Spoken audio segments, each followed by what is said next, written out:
Mitch McConnell said, "A spending edge is the only thing that gives a Republican a chance to compete. Ingredients to make a political party are money, money, money." How does one get money? By having a military-industrial complex, of course. Freedom is the only way. Yeah. During World War II, Fred C. Koch sold his oil refinery methods for millions to the Soviets and Nazis. Fred later had 4 kids. Most notorious are Charles and David. The Koch family, not to be confused with the nose candy, created multiple 501c4s that were social welfare organizations. The social welfare they funded are mostly artificial grassroots organizations nicknamed astroturf agencies, think tanks, academia, and lobbyists. All of these arms of libertarian tentacles were nicknamed the Kochtopus. They shuffled $206 million between grants, 34 political and policy organizations, and even more on personal campaign contributions. They could donate their money and write it off as a tax-deductible business expense. With these astroturf agencies, they created college courses that promoted free markets and economic liberties. But when examined, they actually supported extreme libertarian bias. Like hustle culture, Elon Musk Doge, such inefficient, money, no regulations, much cutting, such wow. The Kochs would then dumb down these classes for primary schools and promote these ideas by donating money to the schools if they taught their ideology.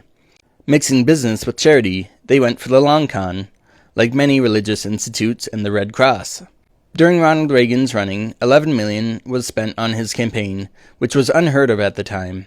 By contrast, after the 2010 Citizens United case, which allowed unlimited spending from individuals on elections, in 2016, $889 million, almost $1 billion, were spent on campaigning.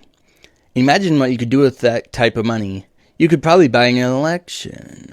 Once Ronald Reagan took office, he cut the taxes of the wealthy from 70% to 29%, giving the rich a huge bonus, which burdened the government with the task of cutting funding for social programs, and called it creating efficiencies. We see this in action today with SNAP benefits, education, and Social Security. Hustle culture prescribed by billionaires is like a doctor giving you sugar pills that they receive thousands in kickbacks every time they hand it out. If you're not already rich, working hard typically benefits the company you're working for. Hustle culture is internalized capitalism. It's why you can't sleep at night. Today, the economic pressure has grown, and the minimum wage is unsustainable for living.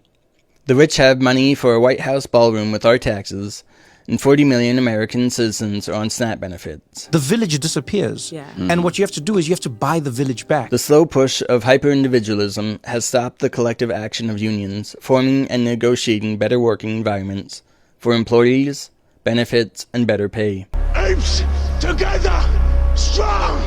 In 2008, when Obama took to the polls, the Koch family had a seminar to raise money to campaign against the Democrats and help win the Senate and the House. And they were amazingly effective. Larry McCarthy was paid to help defeat up-and-coming Democrats. More money was used against Democrats than to promote a Republican candidate. Social programs need to be put in place as a safety net. You're closer to living on the streets than being a millionaire. As Americans grow economically unequal, those at the top or purchasing the power need to stay there. So much money spent with zero accountability for misleading ads, killing the planet, abusing workers, and poisoning the people. Hustle culture is one big MLM. Yeah, you're free to try and sell stuff, but only the people at the top are really making a livable wage off it. Until next time, comrades. Godspeed, Spider-Man.